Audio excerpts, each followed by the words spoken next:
এক ডাক্তার, ডাক্তারের নাম হচ্ছে ডাক্তার সাইদ। ওই ডাক্তার সে ক্যান্সারের উপর সে গবেষণা করে, নতুন এক জাতীয় ক্যান্সার বেরোলো, ওই ক্যান্সারের উপর সে গবেষণা করে সে অনেক উচ্চপদস্থ একটা গবেষণা সে বের করলো। তার কারণে বিদেশ থেকে তাকে অফার করলো, তোমার এই গবেষণার কারণে তোমাকে আমরা পুরস্কৃত করব। ডাক্তার সাইদ পাকিস্তান থেকে রওনা হলো, ওই দেশের থেকে বিমানে উঠেছে। বিমান 1 ঘন্টা চলার পরে বিমানটা আপনার যান্ত্রিক ত্রুটি দেখা দিল। পাইলট বলে দিয়েছে কিছুক্ষণের মধ্যে আমরা যদি কোন বিমানবন্দর পাই আমরা অবতরণ করবো, বিমান আসবে। তো ইমার্জেন্সি বিমানটা অবতরণ করলো। ওই ডাক্তার সাইদ বিমান থেকে নামলেন। ওরা তো তাড়াহুড়া করে সরকারে তাকে কোটি ডলার তাকে পুরস্কৃত করলো। সে কখন এখানে যাবে? উনি নেমে এয়ারপোর্টের কর্মকর্তাদেরকে জিজ্ঞেস করলো যে ভাই বিমানটা কতক্ষণে ছাড়বে? তারা বলছে স্যার কমপক্ষে 10-12 ঘন্টা করে বিমান ছাড়বে, উঠবস্ত হবে 3-4 ঘন্টার মধ্যে। উনি করলো ওর পরামর্শ করে কোটি টাকা পুরস্কার সে পাবে। ক্যান্সারের উপর গবেষণা সে করেছে। সে তাড়াতাড়ি করে বিমানবন্দর থেকে বের হয়ে সে কি করলো, একটা আপনার রেন্ট গাড়ি গিয়ে বলতো যে ভাই এই যে স্থানটা, এই স্থানে যেতে গাড়ি দিয়ে প্রাইভেট কারে যায় আমার কতক্ষণ লাগবে? রেন্ট গাড়ির মালিক বলতো যে স্যার সর্বোচ্চ এখান থেকে 2 ঘন্টার মধ্যে আমরা পৌঁছে যাব। আর বিমান সার্ভে করে পরে 16 ঘন্টা 12 ঘন্টা। তখন সে ভাড়া থেকে প্রাইভেটটা ভাড়া করে তার গন্তব্যস্থলের দিকে ডাক্তার সাইদ রওনা হলো। কিছুক্ষণ যাওয়ার পরে আকাশে শ্বাস করে এমন ঝড় বৃষ্টি শুরু হলো, একদম অন্ধকার। ড্রাইভার বলতেছে স্যার আমাকে একটু যাওয়ার আর বেশি বাকি ছিল না, অনেক ঘন্টাখানেকের রাস্তা বাকি, কিন্তু যে ঝড় তুফান রাস্তার মধ্যে বড় বড় গাছ ভেঙে পড়ছে, এখন আর যাওয়া সম্ভব নয়, রাত হয়ে গেছে। ডাক্তার সাইদ বাবা $250 পুরস্কার পাচ্ছে, আগে জীবন বাঁচাবো করো।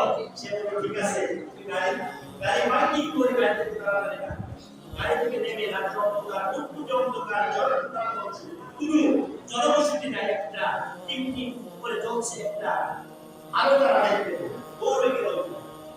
গিয়ে দেখতেছে একটা ছোট্ট কুড়ে ঘর, ওই ঘরের মধ্যে দরজা নক করার সাথে সাথে বৃদ্ধা মহিলা দরজা খুলে দিল।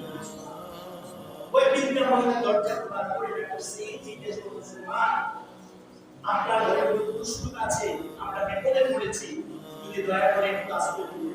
ওই বৃদ্ধা বলতেছে বাবা আমাদের কোনো দুষ্টুক নাই, আমাদের একটা ছেলে ছিল, ছেলের বউ ছিল, কিছুদিন আগে রাস্তায় অ্যাক্সিডেন্ট করে তারা মারা গেছে।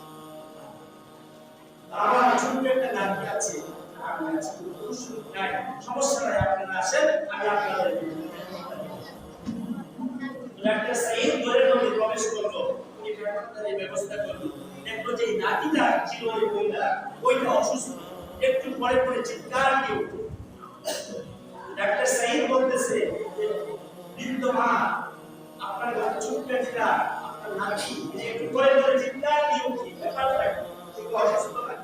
ওই মহিলা বলতেছে সম্মানিত মেহমান আসলে আমার নাতিটা খুবই অসুস্থ, তার এমন একটা ক্যান্সার হয়েছে, এই ক্যান্সার চিকিৎসা পৃথিবীর কোনো ডাক্তার জানে না।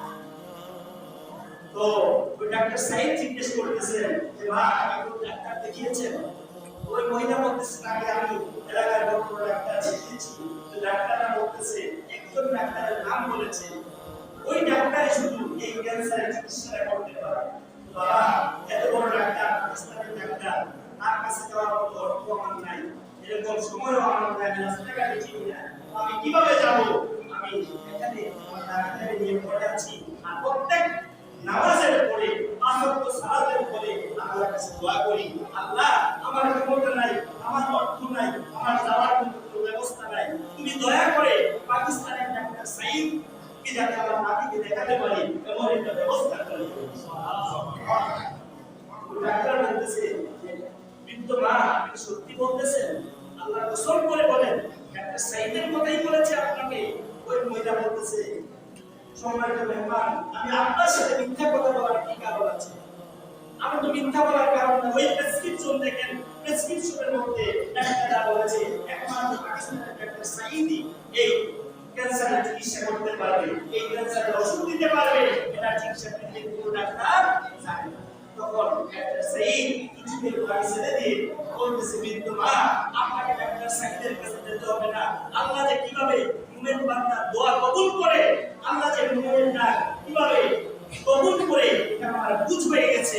আপনাকে আর যেতে হবে না। আমি বুঝে ফেলেছি কেন আমার বিমানে পর্যাপ্ত নষ্ট হয়েছিল। আমি বুঝে ফেলেছি কেন আমার গাড়ি কিছুক্ষণ এসে ঝড় তুফানের কবলে পড়েছিল। আমি বুঝে ফেলেছি কেন আমাকে এই ছোট্ট কুড়ে করে মধ্যে আসতে হলো। এটা আর কারণ এটা আল্লাহ।